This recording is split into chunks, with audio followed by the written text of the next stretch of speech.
Tell us how you heard about the reaction or the latest incident with your logo. It was actually emailed to me via my iPhone, and heard about it, what happened. I had a few other people then send me some emails just to confirm what was going on because I wasn't sure. And then someone actually then sent me the two logos. It was the first time I'd ever actually even seen the other logo, so I was a little shocked by the similarities between the two. Okay, yeah, of course, there's already been some controversy, as there always is when they do these branding programs. So did you anticipate that before the logo was unveiled? I knew we would have issues, or not issues, that there would be some controversy, because anytime you change anything, there will always be people that want to stay with what was. And so we've always known that throughout the process. Rob Peters and I have worked on, this is I think our second big project we've worked on together, because we did the Kelowna Museum's identity together. So we know how each other work together, what to expect from each other. And in this project, he was project coordinator, and then of course I am the designer of it. And that's where your role ends then, is after all the templates are designed and all that. I know there's another aspect to the whole branding program, but he handles that side of it. He handles it, and then also internally, because of course there isn't now with Carla Stevens and Yvonne. They work out all the rest of it, of how all the rest of the communicated messages are going to be sent. Can you tell me about the process you went through designing this particular logo? There was a couple different processes. One, in the icon itself, the first process is to always do a ton of research. Find out, why do I live here? Why do you live here? Why did we move from somewhere else to be here? Also look at what's our history. Why did and how did Kelowna come to be in the first place? What were the milestones in our last 104 years history that had helped define who we are? What's the history even beyond that? The Salish natives, so on and so forth. So you do all that kind of research. Then you also look at literally becoming a tourist in your own city, especially because I live here. How can I see this city in a new light?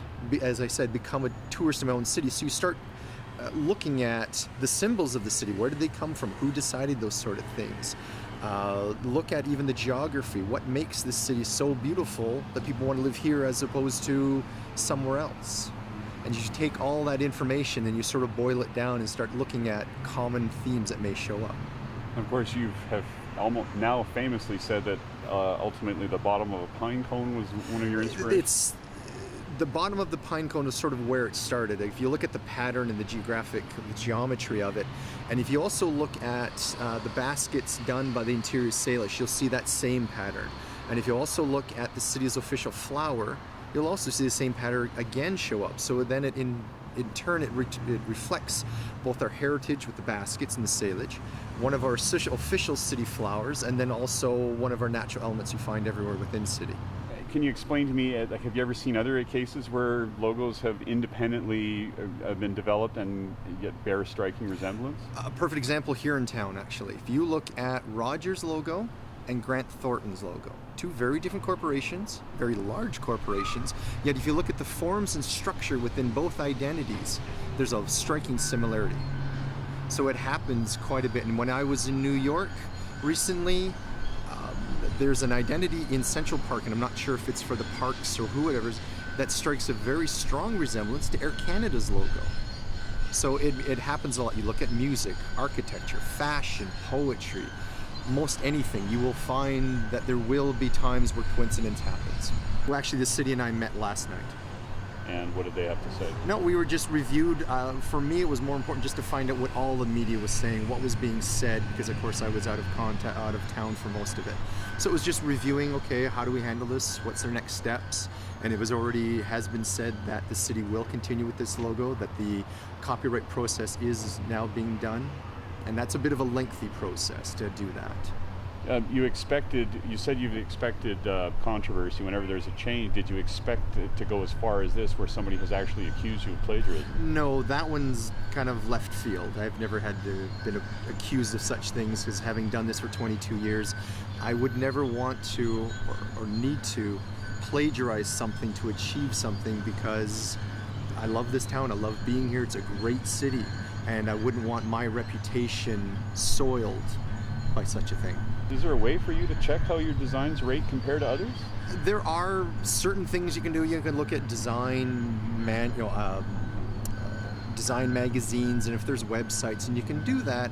But like anything, there's only so much of it out there, and there's only so many places you can supposedly go to research, because there's a plethora of websites and publications, not just from Canada but internationally. And then there's a ton of work that gets done that no one ever sees the light. Okay. So you stand by your work? Oh, I think it's a great logo. We've had some huge positive feedback.